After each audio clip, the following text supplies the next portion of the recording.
Welcome back to Hearthstone Grandmasters here for week 3. As I was saying just a little bit earlier, this is our third and final week of the Swiss portion. So at the end of this is, although it's not halfway through, it feels like the end of the first half of the format here, where after this we move on to round robin, which is kind of the, I suppose, the meat of the sandwich, if you want to call it here. But this is some pretty tasty bread we've got coming here first, a nice tiger bread roll that I could really get my teeth into.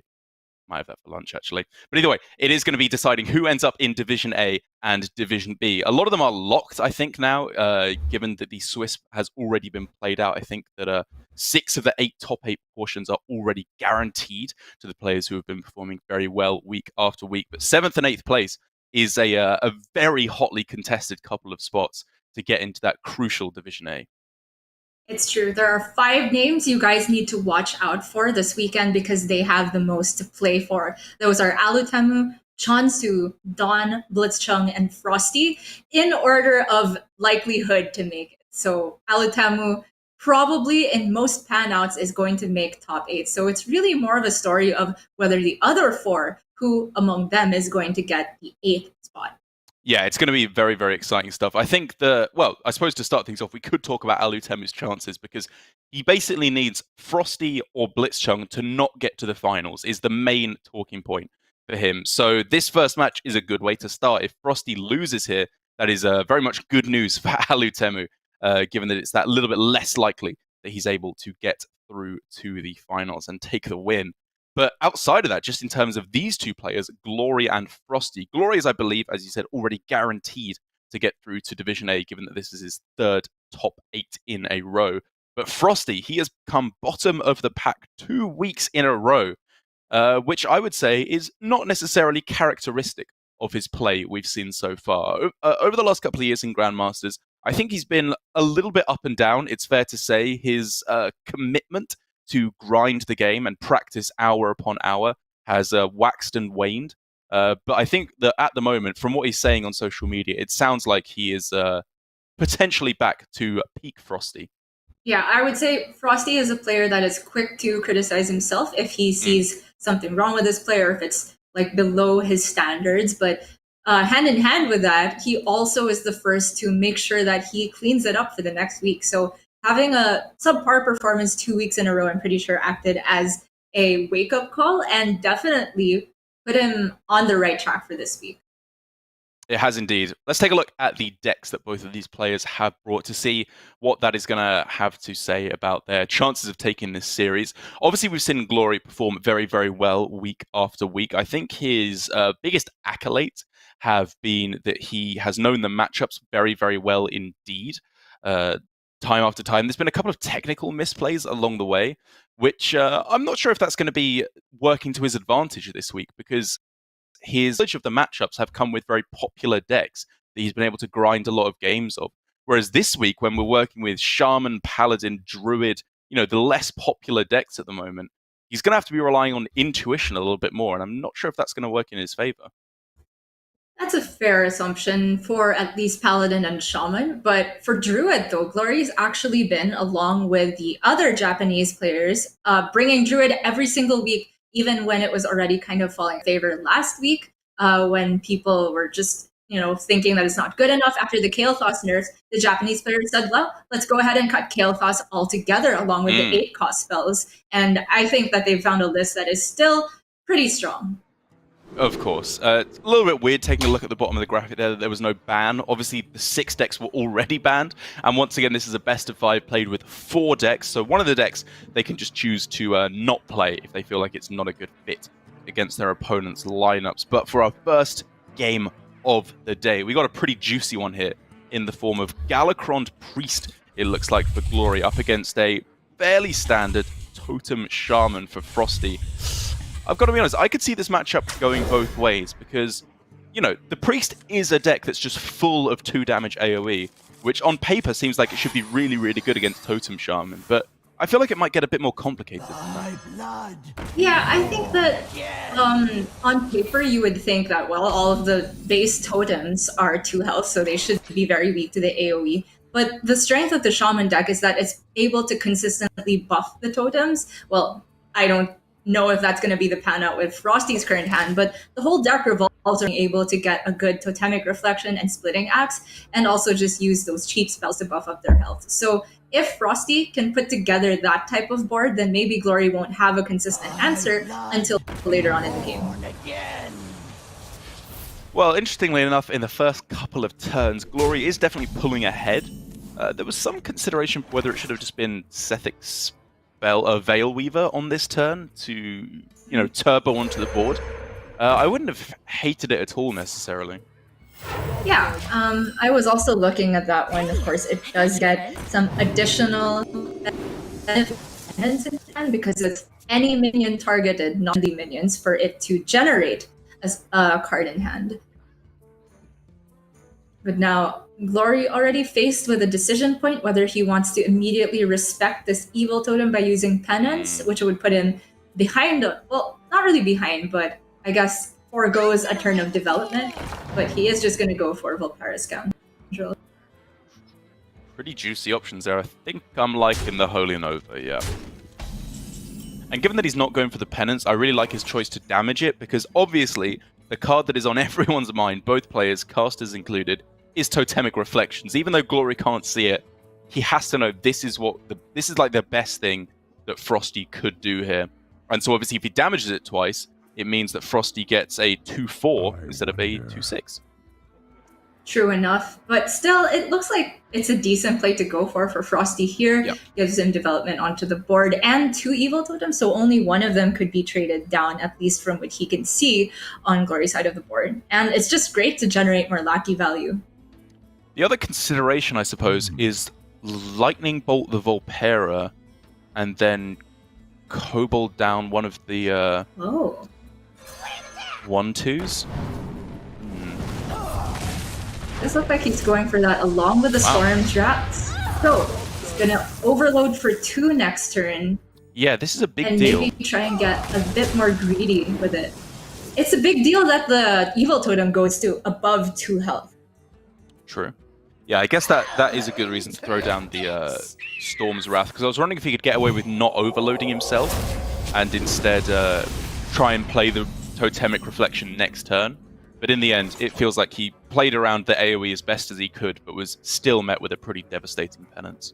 True. With the Sethic behind it, also just trading very well against FroStee's board. And because of the overload, FroStee's not able to answer it very conveniently. Feeling like this turn is probably going to be a hero power pass or a lackey pass, but with the way the hand is panning out with no minions, I feel like FroStee should try to get more value out of this hero power.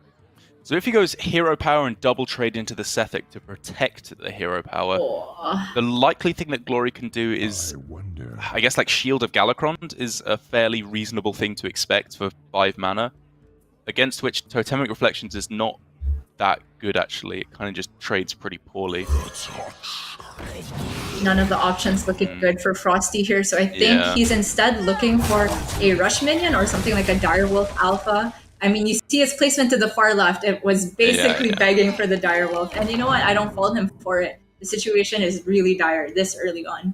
And that's kind of the nature of these aggro decks that we're bringing this week. I'd say Penance is probably better than a mystery choice. Yeah. Even if he didn't use it on this turn, I think he could have got away with saving it there and set up for one of the AoEs instead. True enough. Maybe would have preferred that. I feel that for this Priest deck, which is packing way more value, way more late game than Shaman, I feel like its main priority is just to make sure it doesn't fall behind in the early game. So I like the non-greedy pick. Fair enough. As long as Glory can safely arrive to turn 7, turn 8, he's got his power cards. Soul Mirror, Natalie Celine, and the Plague of Death. Oof. So doesn't seem like the Shaman can shore up enough resources just yet, but who knows? With 1 turn of mist removal from the Priest, FroStee could sneak out a win with Bloodlust. The healing totems in particular are pretty annoying for Glory, because setting up, 2 turns of AoE with, double Breath of the Infinite into Soul Mirror is a little bit harder to actually pull off the clear. This is not an easy turn. Yeah. I mean, you if he could goes take for out, the double breaths now, you yeah, could, yeah, correct, take out one. which maybe is worth it because like all he needs to avoid here, I think, is an insane splitting axe, and then I think he just wins then basically, because it's not like this is a mana tide totem that's drawing a bunch of cards. Okay, so he goes for kind of a halfway play, which, as you mentioned, is a lot worse because it's specifically healing to. That's an insane draw for That is FroStee. an Oh insane my. draw. So if you're FroStee, I mean, knowing that these healing totems have far more health than attack, he's not even too worried about Soul Mirror. Wow, he's holding back still. I was thinking about reflecting again and just do the thing. But this is a way to milk more value out of the hand, I suppose. I mean, it gets the weapon down now, which is pretty nuts. And I feel obviously, like we're playing a different card game now, where all the minions just heal back up after the treats.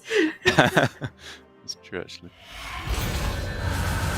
Alright, Soul Mirror at the very least gets Glory his own very impressive board, when his board heals back up to full health in response as well.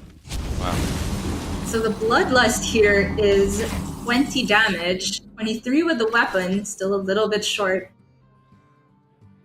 That's why it might be caster vision, but I feel like the Totemic Reflection could have put him in a much better spot. Maybe, yeah.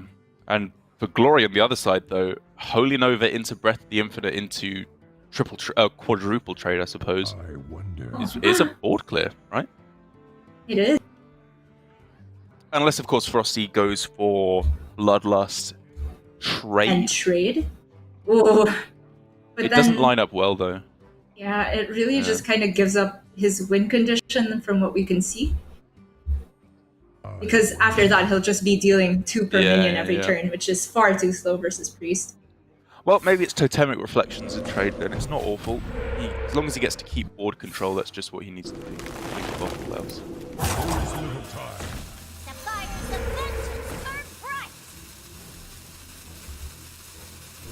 So that is what it's gonna be, but be very upset to see double Nova or Nova Breath. Imagine trading, says FroStee here, and launches everything to the dome. I guess he's expecting most of a board clear anyway. 8-6. And actually, having said that, if it is Holy Nova Breath of the Infinite, like 2 AoEs, that would mean that FroStee is left with 2 4-attack minions on board, with which Bloodlust Stormforged Axe is exact lethal. Well, if Holy Nova didn't heal him as well. Oh, right. Yeah. Sorry. No, yeah. Okay, it's a little bit off. Okay. But Glory's going to start with the Renew. Makes me think he's going to use Breath of the Infinite.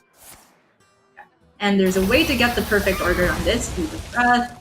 I guess it doesn't matter because all the healing totems are going to heal them back up anyway.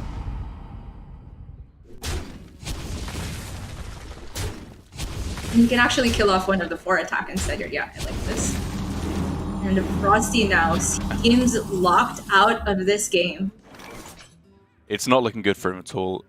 Stormforged, Bloodlust, everything faced. Does that give him any outs? He would do 16? 12.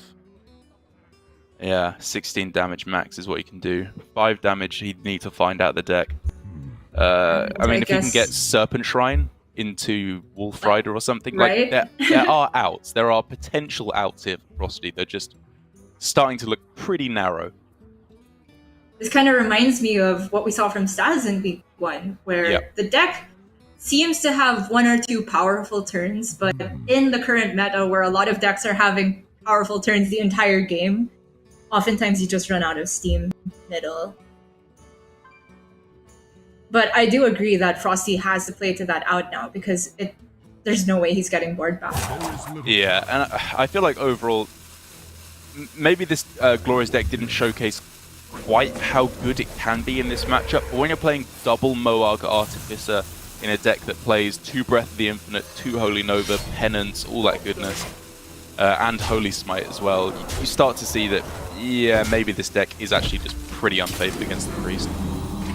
Yeah, I would agree. And it did look like Glory got everything he needed. He got the Penance, 3 AoEs so far, and Soul Mirror as a pseudo 4th AoE. You did mention a whole lot of other cards that could have done the trick early. Yeah. So at the very least, there's Holy Nova Forbidden Words, or actually maybe Natalie Celine into Forbidden Words. Yeah, that looks pretty good. Yeah, I am looking at the Natalie triple trade into the 3/5, or I guess he's going for another Nova play. I guess this gets the heal on this turn, but yeah, Natalie I think I agree. Seemed to be a much better use of mana, and he would have still been able to clear the full board.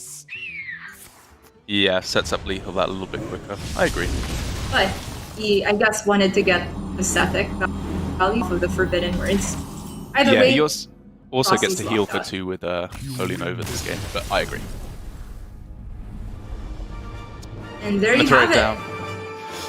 First game that we're seeing FroStee play so far in Grandmasters, and it doesn't go his way, but fear not. That does mean the Priest is out of contention, given that this is effectively kind of a conquest format that we're playing now with the 4 remaining classes. Once you win with a deck, it is out of here. And I think that's pretty good news for FroStee, because while I wouldn't say that Priest is right at the top of the rung overall, that spot definitely has to go to Warrior or Demon Hunter.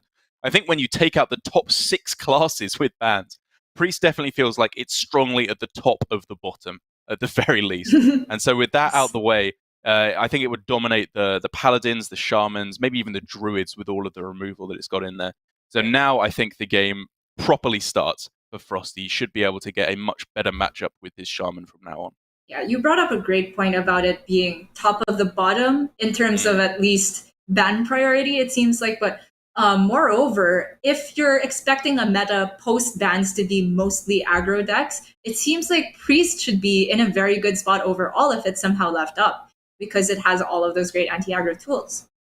That's right. You could argue that it was an incorrect ban strategy from FroStee, but of course, we haven't gone through the Swiss with his lineup. He's been here multiple times before and has obviously faced Priest every time because it's a 10-class format, so he will have come up with some kind of reasoning for his ban decisions there. But we're going to have to see what he'll queue up next, given that he is now 0-1 down in the game, in the series, I should say. Obviously, it wouldn't be the end of the world if he gets knocked out. We're playing double elimination, but it's going to be an exciting series nonetheless, which will continue right after this short break.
Welcome back to Hearthstone Grandmasters. This is our first series of the day between Glory and FroStee. It really is a battle of, it feels like the top versus the bottom in terms of Swiss performance thus far. Glory has not had a win, of course, and I guess Surrender is probably the one player who's that little bit higher, but he's got top 8 every single week. He's been playing some very, very strong Hearthstone indeed. And he's currently 1-0 up versus FroStee in pretty convincing fashion. That Priest looking very strong indeed. But now that that is out of the way, he is left with, I think, what are decidedly the 3 bottom decks here at the moment in Priest, Paladin, and Shaman. What's Glory going to be thinking here, Gia?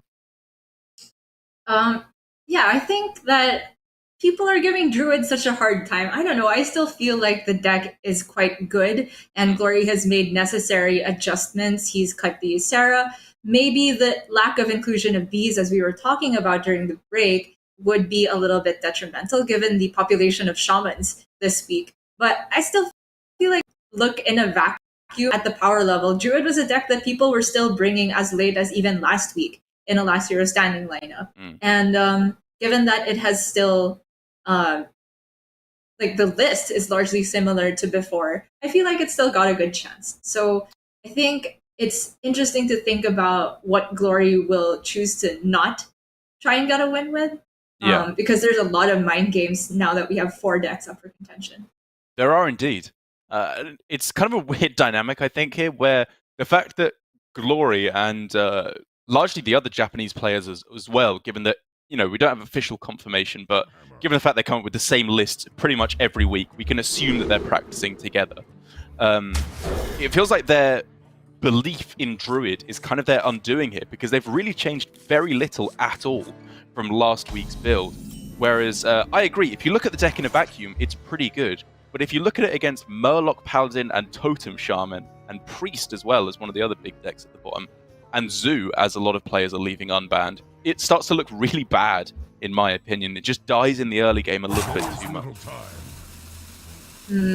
You say it would be their undoing, but we do have all 3 Japanese players in the top 8 this week. So I guess we can have Druid as our point of argument all weekend, which I like because Glory has decided to do it up right now. And I guess maybe 1 point to me because he's got the Fungal Fortunes Glowfly hand, because that's a start that can keep up with aggro if I've seen any. How is that a point to you? He drew well 1 game. Every win that Druid gets is a point to me, Joe. And every loss is a point to you. Deal? Sure. Lorinda, get on that. Oh my god, the wall. Oh, he's got the overgrowth too. GG. 1 point to Gia. Alright. But, to be fair, FroStee has got a hand that maybe 1 Totemic Reflection could fix all of this, but he's got all of the Totem payoff cards and none of the Yikes. But it does look like he'll be able to hear at least this turn. I mean, come on, Blazing Battle Mage is kind of a totem, right? It's basically a totem. I think that should work. Blazing Totem? Searing Totem, Blazing Battle Mage, they're both kind of on fire. I don't know. Yeah, similarities are endless. Exactly. Right. So, tough decision already for FroStee. You just go for the Splitting Axe looks terrible, but he can pay off on 3 cards this turn. It's... Yeah, I guess you probably have to wait 1 more turn. Maybe right? there's a different way around you can go about it. Like 1 Totemic Might and then Splitting Axe, and then next turn you play the other 2 and copy those. So... Or maybe you go... Because it's a turn before turn 7 where they're likely to pop off. So FroStee here could go Hero Power, just play all his 0 mana guys, given that it's very unlikely that either of his totems will die at 5 and 6 health respectively, and then just go Splitting Axe the turn after, with another Hero Power even. I feel like all of these lines have potential, but you did bring up a good point that we're rolling into the 6 mana turn for Glory, so at this point, it's still relatively safe to put things at 3 health and no higher, because they won't have the free Bog Beams. But it seems like FroStee is going to go and get the full payoff immediately, which I think is concur as well. I don't think I like this, actually. I've got to say, because if he went for hero power plus 000 mana spell, he'd still be attacking with a 3/5 on this turn. Obviously, yes, he doesn't get to attack with the weapon. But then next turn, he could go with, just copying them. He'd have basically the same amount of stuff on this turn to attack into a Glowfly if he needed to. Minus the mana to spend on Serpent Shrine, I guess. But I don't know. I feel like the reward of like an extra 2 guys is so important. Well, he could still copy 3 guys if he hero powers this turn and trades off the Blazing Battle Mage. Well, he doesn't have the axe now. He's already played it. Oh my gosh, wait. That's my bad, sorry. No worries. I felt like the other weapon was an axe. I mean, you're not wrong.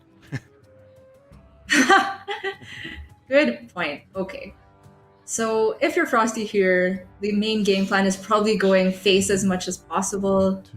But he's also kind of concerned about having a Savage Roar plus Power of the Wild trade up into stuff.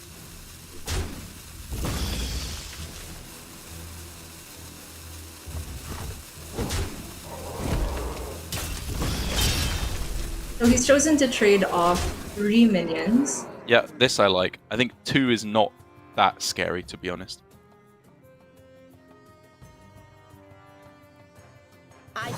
Trying to think about the damage breakpoints between leaving up 1 or leaving up 2 or leaving up 3. But ultimately, I think the better point to make is that he took the good trades where they were available. So traded with minions when he's not wasting any damage and not killing off a minion. Agreed. And then the rest went face. Not a bad result. It still astounds me how every time Silverback Patriarch comes off Mount Seller, I'm like, wow, that's a pretty good card. What a world we're living in. Maybe after you ban all the warriors and demon hunters, it could just be. This is the world we're in. Alright, so Ironbark here allows him to trade into the Dark Glare. Wait, is that the name of the card? No, it's not. It's 4/3. Yes, exactly. And the Griffin Lord is back. Sorry. I think that was an incorrect trade with the Griffin there. He could have traded the Griffin into the 4/3. Right. And then preserved more health on his Glowfly. Pretty sure he locked in the trade before he saw what was summoned. Yeah. Unlikely to be too relevant, though, given that I think he's just in a really good spot here. I'm not really seeing much of a way for FroStee to get even back into the game, to be honest. He's used 1 portal, so it would have to be like the other one into a Hex, and even then, that's giving up another turn for Glory to just play as many spells as he wants. So, yeah, I'm thinking that you're totally right. Portal into Hex.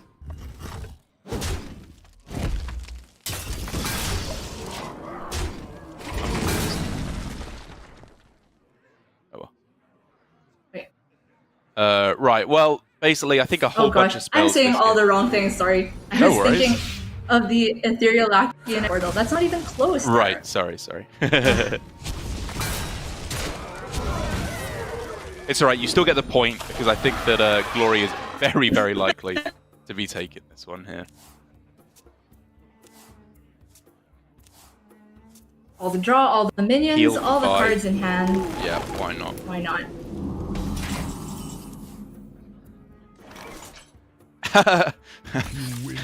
Yeah, that's not going to be doing it, even with one of the best draws in his deck.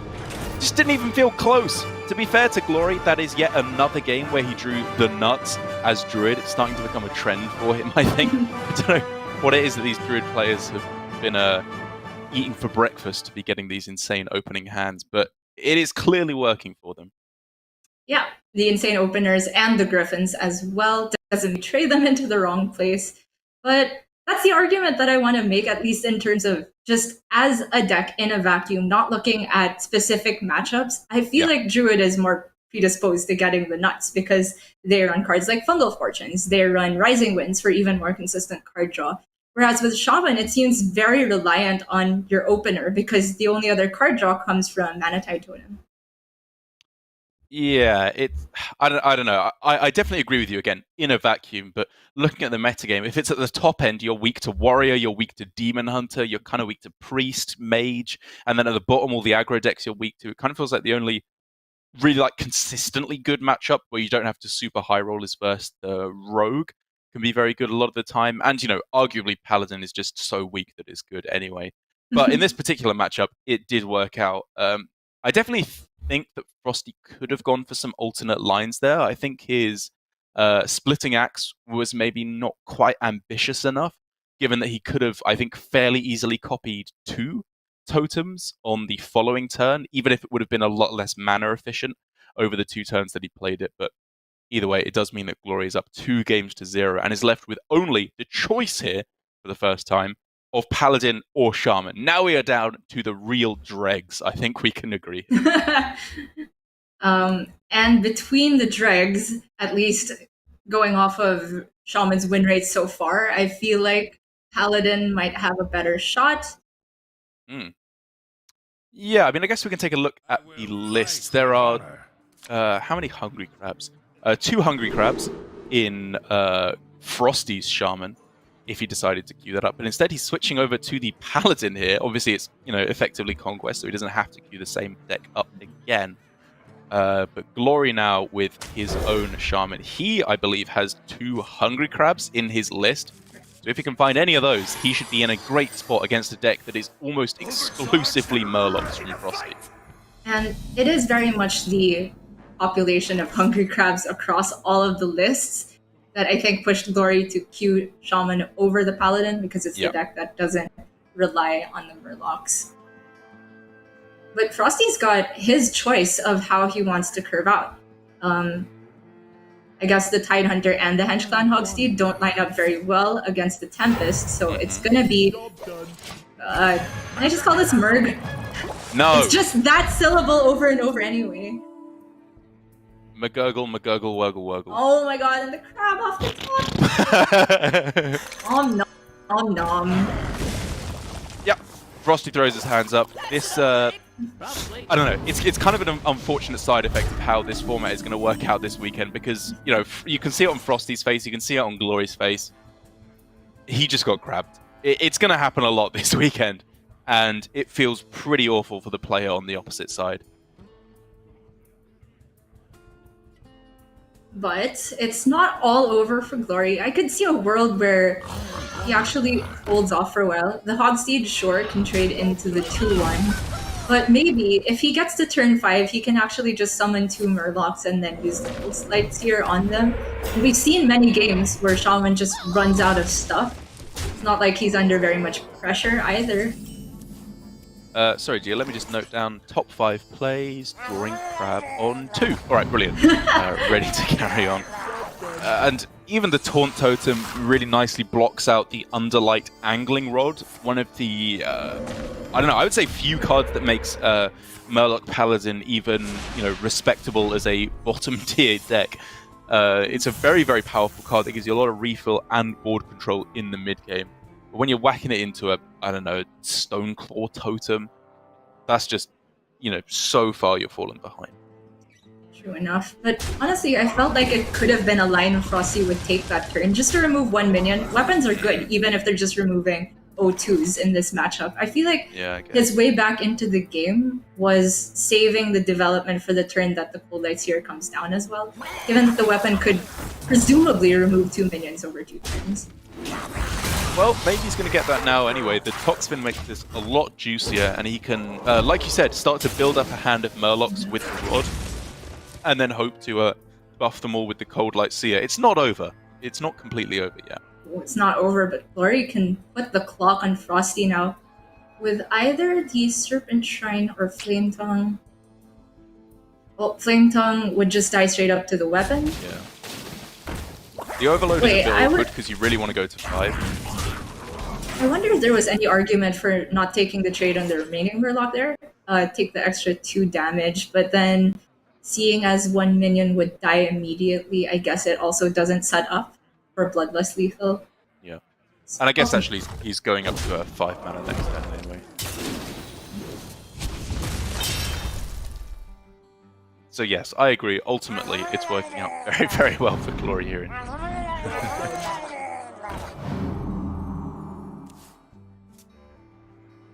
7 damage plus 6, 13, 1 damage off lethal, as I count it.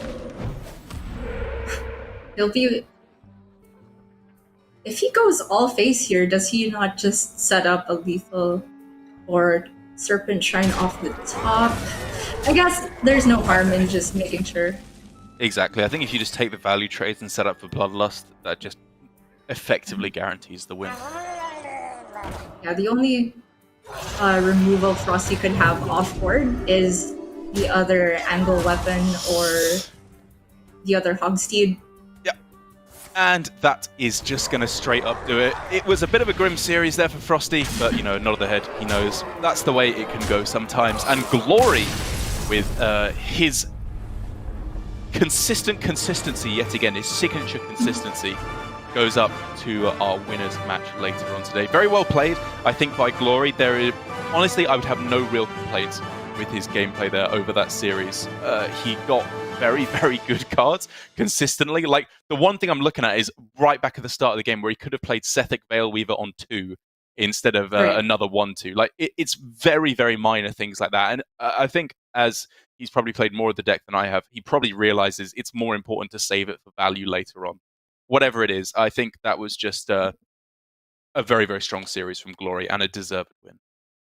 Strong series from Glory, indeed. As for FroStee's end, we had a few questions, mainly about the order on which he would either hero power or play the splitting axe. Maybe could have milked a little bit more value out there. But in the early game, we were considering playing the Totemic Reflection earlier. And again, FroStee's played way more of this deck than we have, more than 90% of the Hearthstone population, because why would you queue this on ladder? But yeah, can't be said for sure. But importantly for FroStee, he's not out yet. That's right. He absolutely needs the win if he's going to get into Division A at the end of this week. So let's take a look at how things are shaking out in the bracket for FroStee, and of course for Glory as our winner of that series. Down at the bottom there for FroStee, this is absolutely do or die now. With his 2 previous weeks coming bottom of the pile, he needs to come first on Sunday, as I said, at the end of the week, to be in Division A. Whereas Glory, pretty much guaranteed. He's basically just trying to get himself the most points possible, potentially show that he is a contender there, up with Surrender as the best APAC player. True enough. And similar story as for FroStee, Blitzchung also has to make the first place if they want to be guaranteed in, which means for FroStee, he cannot lose a single series from here on out. For Blitzchung, well, of course, he won't want to be dropping this first game, but he will also just have to have an insane run all the way to the top to have any chance of making it to Division A. It's going to be exciting Hearthstone all day. I'm very excited to see Blitzchung versus Dawn as well. You know, as I was saying, I think this is Blitzchung's just kind